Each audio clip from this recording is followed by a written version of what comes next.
আজ নাগপঞ্চমী। সকলকে নাগপঞ্চমীর শুভেচ্ছা জানাই। আমি এই প্রথম মনসা মায়ের পুজো করলাম বাড়িতে। কোনো দিন করিনি, কারণ আমাদের এই পুজো করার প্রথাটা নেই।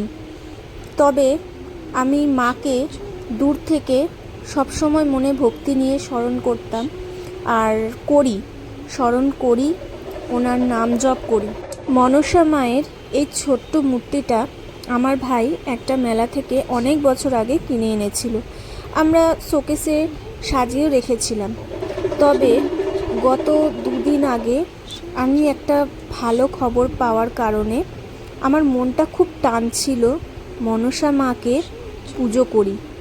তবে মনের যে ইচ্ছা ছিল যে মাকে ভক্তি ভরে আমি পুজো দেব, তো সহজে তো কোনো কিছু হয় না, অনেক বাধা বিপত্তি তো আসেই। গতকাল সকালবেলা পাশের বাড়ি আমাদের এক প্রতিবেশী আমাদের ঘরে এসেছিল, আর মনসা মায়ের মূর্তিটা দেখে বলে এই মূর্তিকে ঘরে কখনো রাখতে নেই, মনসা মাকে একটা আলাদা জায়গায় মন্দির করে পুজো করতে হয়। সত্যি বলতে এই ব্যাপারটা আমার একদমই জানা ছিল না যে মনসা মাকে ঘরের ভেতর সিংহাসনে বসিয়ে পুজো করতে নেই।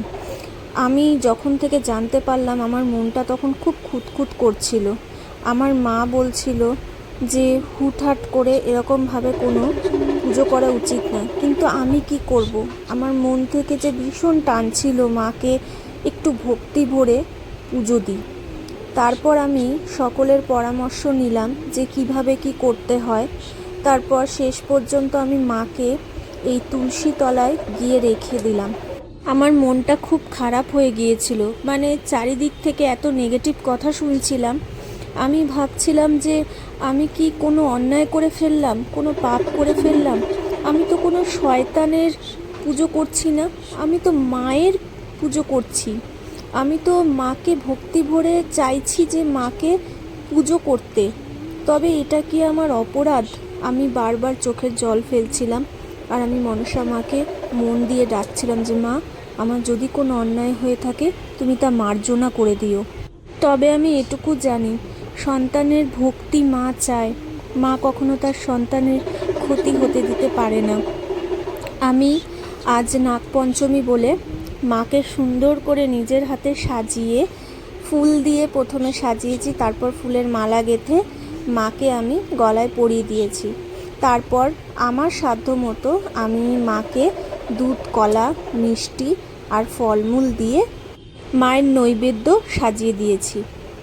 তবে ওই যে বললাম, বিনা বাধায় কোনো ভালো কাজ সম্পন্ন হতে পারে না। আমি যেহেতু মায়ের পুজো এই প্রথমবার করছি, তো সেখানে তো একটু বাধা আসবেই। যখনই আমি মাকে সাজালাম, মাকে ভোগ নিবেদন করলাম, তখনই ঝমঝম করে বৃষ্টি নেমে পড়ল, আর আমার মাথায় তো হাত পড়ে গিয়েছিল। কারণ এত সুন্দর করে সাজানোর পর সব যদি নষ্ট হয়ে যায় তাহলে মনটা কতটা খারাপ হয়। আজ আমি ভাবছিলাম, আমি এত আশা নিয়ে মায়ের পুজো করতে নামলাম, তো আমি কি মাকে সুষ্ঠুভাবে পুজোটা করতে পারবো না? এতটাই বৃষ্টি পড়ছিল যে আমি নিজেও ভিজে গিয়েছিলাম। প্রথমে আমি যে দুধ আর কলা দিয়েছিলাম তার মধ্যে পুরো জল পড়ে পুরো একাকার কাণ্ড হয়ে গিয়েছিল। তারপর পরে যখন বৃষ্টি কমলো, সেই দুধটাকে আমি আমাদের আরেকটা তুলসী গাছ আছে সেখানে ঢেলে তারপর আবার নতুন করে দুধ আর কলা সাজিয়ে দিলাম। আজ এত পরিমাণে মুষলধারে বৃষ্টি হয়েছে যে আমি ভাবছিলাম যে বৃষ্টি হয়তো এ যাত্রায় আর কমবে না। তবে আমি এক মনে মাকে ডেকেই গিয়েছিলাম। আর সত্যি কথা বলতে, আজ আমি নিজের চোখে দেখলাম মায়ের লীলা। হয়তো তোমরা ভাবছো আমি বানিয়ে বলছি বা মিথ্যে কথা বলছি। মায়ের নাম করে মিথ্যে কথা বলবো এই সাধ্য আমার নেই। তাহলে সেই পাপের আর হয়তো ক্ষমা আমি পাবো না। আর অত বড় আমার ক্ষমতাও নেই বা সাহস নেই যে মায়ের নামে মিথ্যে কথা বলবো। আমি বৃষ্টি যখন চলছিল তখন মাকে মন দিয়ে ডাকছিলাম, হে বিশ্বহরী, হে পদ্মাবতী মা, তুমি বৃষ্টি থামিয়ে দাও। প্রথমে বলেছিলাম বৃষ্টি কমিয়ে দাও, তারপরে বলেছিলাম পুরোপুরি থামিয়ে দাও। যাতে আমি তোমার পুজোটা করতে পারি। মানে বলা মাত্রই আমি নিজেই এই অবিশ্বাস্যকর ঘটনা দেখে হতবাক হয়ে গিয়েছিলাম। যে পরিমাণে মুষলধারে বৃষ্টিটা হচ্ছিল তার থেকে পরিমাণটা কমে গেল, ঝিরঝির করে বৃষ্টি পড়তে লাগলো। তারপর কিছুক্ষণ পর বৃষ্টিটা আস্তে আস্তে আস্তে আস্তে দেখলাম কমে গেল। তারপর আমি আবার নতুন করে প্রসাদ সাজিয়ে আমি মাকে ভোগ নিবেদন করেছিলাম। তারপর আমি নিজের মতন করে পুজো করেছি, মায়ের আরতি করেছি, মাকে ভক্তি ভরে মন থেকে আমি ডেকেছি। মনসা মায়ের বিশেষ কোনো মন্ত্র তো আমার জানা নেই, তাই প্রত্যেক দিন যে মন্ত্রটা আমি বলে থাকি সেটাই আমি মায়ের সামনে আজকে বলেছি। আস্তিকস্য মুনির মাতা ভগ্নি বাসকে তথা জরৎকার মুনির পত্নী মনসা দেবী নমস্তুতে। এই মন্ত্রটা বলে আমি মায়ের আরতি করছিলাম, আর পূজার শেষে আমি মায়ের ব্রত কথা পড়ে আমার পুজোটা আমি শেষ করেছিলাম।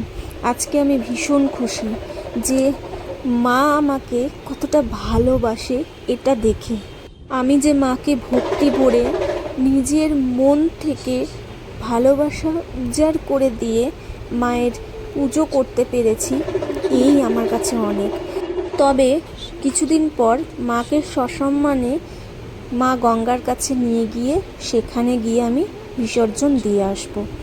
তবে মায়ের মূর্তি আমি কোনো দিন আর পুজো করব না, মন্দির যাব, পুজো দিয়ে আসব, মাকে দূর থেকে ডাকবো, মার আমি নাম জপ করব প্রত্যেকটা দিন। সন্তান যদি ভক্তি ভরে মাকে ডাকে তাহলে মা দূর থেকে ঠিক সাড়া দেবেন, ঠিক শুনবেন। তো আজকে এইভাবেই আমি আমার পুজো সম্পন্ন করলাম।